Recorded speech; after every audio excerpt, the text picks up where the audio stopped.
बेरायनो थांनाय पिकनिक जानो थांनायखौ जों एन्टि खालायाखै किन्तु बेयाव जुवा जादों मैया भैरबकुन्दनि जुवायाव मेथाइ खनदों फारसेथिं जुवा सोलिगासिनो दङ क'क्राझारनि पिकनिक स्पटआव चिरांनि पिकनिक स्पटआव बाक्सानि भुटान बर्डार खाथिनि पिकनिक स्पटआव जेराव पिकनिक जादों तामुलपुराव उदालगुरियाव बेयावनो जुवा बेयावनो ड्राग्स बेयावनो जौ बेबायदि मोनसे आड्डा दिनै थासारि जौ जुवा होनानै समाज बेरेखा खामानि मावनानै मा थासारि सोमजिहोनो नागिरदों डिपेन बर'नि गोख्रों सोंथि खारन आइ रिभार फेस्टिभेलाव जागायजेनखालिनो सासे माने बाइकजों सौग्रावनानै जिउ जोबनो गोनां जादों खुंथायजों लोगोसे पुलिस बिफाना लोरबां जादों नामा जेराव खौरां मेलनि गेजेरजों गोख्रों बिबुंथि लाखिदों एबसुनि आफादगिरि डिपेन बर'आ गभर्नमेन्ट लेस आरो प्रशासन लेस कुनु बेयाव असिनि रल गैया एसएसपि नि रल गैया डिस्ट्रिक्ट एडमिनिस्ट्रेशननि रल गैया तारमाने दिनै बे आनरुलि माने एन्टि ससियेल एक्टिभिटिखौ दिनै जानो होनाय बायदि थासारिखौसो जों नुदों आरो दुखुनांथाव थासारि जे थांनाय अक्ट'बर दाननिफ्राय नभेम्बर दान दिनै डिसेम्बर बे दान मोनथामाव दुर्गा पुजा थांबाय बिनि उनाव लक्षी पुजा थांबाय बिनि उनाव दिवाली काली पुजा रास मेला दा गोदान बोसोर बरायनाय आरो गोजाम बोसोरनि जोबनाय गोबां माखासे मासरुम बायदि पिकनिक स्पट खुलिदों इन्डो भुटान बर्डार एरियायाव पिकनिक स्पट खुलिदों बेयाव पिकनिक जानो थांदों बनभोजनि मुङाव टुरिज्मनि मुङाव जोंहा बेयाव बुंनो गोनां गैया बादा होनो गोनां गैया आरो पिकनिक स्पट खुलिनाय लोगो लोगो बे लकेल युथफोरा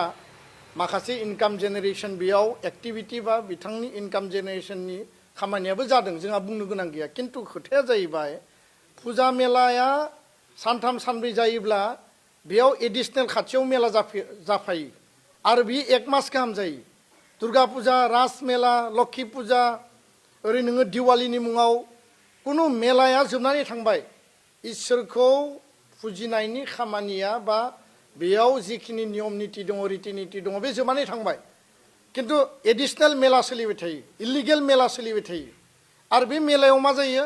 जुवा जायो दाइस जायो माबा माबि जानाय जों नुदों उन्दै गथ'आबो गेलेहैदों बिमाफ्राबो गेलेहैदों बिफाया गेलेहैदों गथ' गथाय फिसा फिसौ लानानै सेंग्रा सिख्लाफ्राथ' बेयाव बाहागो लादों माखासे सुबुंनि खोथाखौ बुंदों आङो गासैनि बाथ्राखौ बुङाखै दा जाय थासारिया दिनै सृष्टि जादों दिनै मासरुम बायदि पिकनिक स्पटआव पिकनिक स्पट खुलिनायखौ जों एन्टि खालामाखै बेयाव बेरायनो थांनाय पिकनिक जानो थांनायखौ जों एन्टि खालायाखै किन्तु बेयाव जुवा जादों मैया भैरबकुन्दनि जुवायाव मेथाइ खनदों फारसेथिं जुवा सोलिगासिनो दङ क'क्राझारनि पिकनिक स्पटआव चिरांनि पिकनिक स्पटआव बाक्सानि भुटान बर्डार खाथिनि पिकनिक स्पटआव जेराव पिकनिक जादों तामुलपुराव उदालगुरियाव बेयावनो जुवा बेयावनो ड्राग्स बेयावनो जौ बेबायदि मोनसे आड्डा दिनै थासारि सोलिनायखौ नुदों बे मा जादों आरो मा परिबेस सृष्टि खालामनो नागिरदों थारैनो बे जोबोद दुखुनांथाव जाय परिबेस परिस्थितिया सिगाङाव जोब्बायमोन बेखौ जिर' डाउन खालामनो हाबायमोन खमायनो हाबायमोन किन्तु दिनै जौ जुवा पिकनिकआव माने बे दाइस होनाय आरो बेजों एन्टारटेनमेन्ट आरो एन्जयमेन्ट लानायनि जि मोनसे परिबेस परिस्थिति नुदों थारैनो बेयो जोबोद दुखुनांथाव खारन आइ रिभार फेस्टिभेलाव जागायजेनखालिनो सासे माने बाइकजों सौग्रावनानै जिउ जोबनो गोनां जादों आरो लावहाटीनिफ्राय फैफिननाय जाय मटर साइकेलजों सानै माने मिसक्रेन्टफ्रा फैबाय बे सुबुंफ्रानो साइमन किस्कुखौ देगारजों सुदों गाबोन बहाबा जागोन समफोर बहाबा जागोन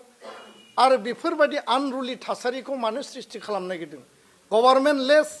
आरो प्रशासन लेस कुनु बेयाव असिनि रल गैया एसएसपि नि रल गैया डिस्ट्रिक्ट एडमिनिस्ट्रेशननि रल गैया तारमाने दिनै बे आनरुलि माने एन्टि ससियेल एक्टिभिटिखौ दिनै जानो होनाय बायदि थासारिखौसो जों नुदों आरो बे थारैनो जोबोद दुखुनांथाव दिनै जोंनि ओनसोलाव गोबां हारि माहारिनि आफादफोर दङ आं रावबो आफादखौ सोंखारिनोबो नागिराखै रायनोबो नागिराखै बिराद गुनि गियानि बेक्ति दङ पण्डितफोर दङ जोंहा कनसियास सिटिजेन माखासे नागरिकफोर दङ कनसियास दिनै बेक्तिफोर दङ ससियेलि कनसियास पलिटिकेलि कनसियास गुबुन गुबुन बिथिङाव कनसियास किन्तु दिनै बेफोर आनरुलि थासारिखौ नुनानै रावबो बाथ्रा बुङा रावबो खुगा माने बेखेवा आरो रावबो बिनि सायाव हेंथा खालामग्रा मानसि गैया दुलाराय बर' फरायसा आफादा बड'फा मिशन फर सास्टेनेबल चेन्जनि गेजेरजों समाज फोसाबनाय समाजखौ थिग खालामनाय आरो बेबायदि जौ जुवा ड्राग्स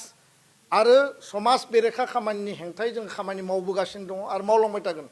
किन्तु दिनै एबसुनि आनसलिका इउनिटआ जिल्लाया बादा होनो थाङोब्ला बै जौ जुवा आरो ड्राग्स आरो जेराव जुवा जादों बे व्यक्तिफोरासो उल्था एबसुखौ आक्रमण खालामनो नागिरनाय आरो एबसुनोसो फैसा जासिनो नागिरनाय बेबायदि मोनसे प्रलोभन होनाय परिबेस परिस्थितिखौबो जों दिनै नुदों स्वयं प्रशासनानो दिनै जोंखौ बुंनो नागिरो जे जुवानि पारमिसन बियोब्ला एबसुनियाव सोङैथाय आनसलिकनियाव डिस्ट्रिक्टनियाव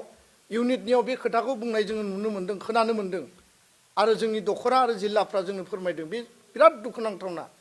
आरो जुदि प्रशासना जुदि बेफोरखौ लाय होयोब्ला गेलेग्रायाथ' गेलेखागोन आरो बेफोरखौ खालामनानै मोजां मोन्दों दिनै एटेनसनखौ डाइभार्ट खालामनानै जोंनि समाज जोंनि ओनसोलखौ धंस' खालामनाय थासारिखौ जोङो नुनानै